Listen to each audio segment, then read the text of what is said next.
They took our gold, our art, our names. But the greatest thing they stole was our knowledge. And now the world pretends it was their discovery. The Black News family.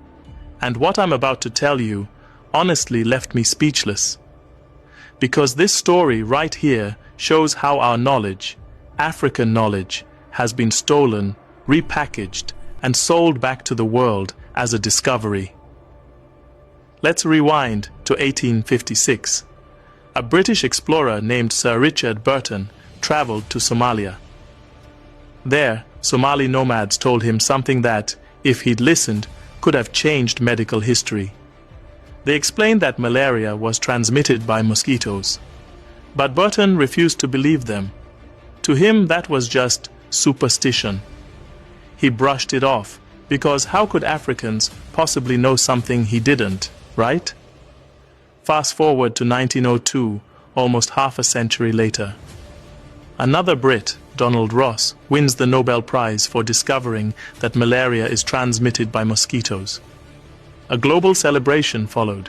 Europe called it a revolution in science. But let's be honest, Ross didn't discover anything new. He simply confirmed what Africans had already known for generations. Personally, I find that shocking and painful, because it's not just about malaria. It's about a long pattern of erasure. African wisdom has been mocked, ignored, and then, when repeated by Europeans, celebrated as genius. It's the same story over and over again. Even the name malaria comes from a European mistake. They believed the disease came from bad air or malaria. Meanwhile, Africans had already identified the true cause, mosquitoes. So when people talk about discoveries, we have to ask, who's really discovering and who's just taking credit? This story isn't just about science. It's about truth, respect, and the rewriting of history. And honestly, I think it's time we start giving credit where it's long overdue. Because African knowledge didn't just inspire the world, it built it.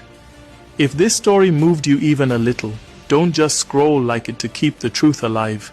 Comment your thoughts and share it with someone who still believes Africa only followed history, when in fact we wrote it first.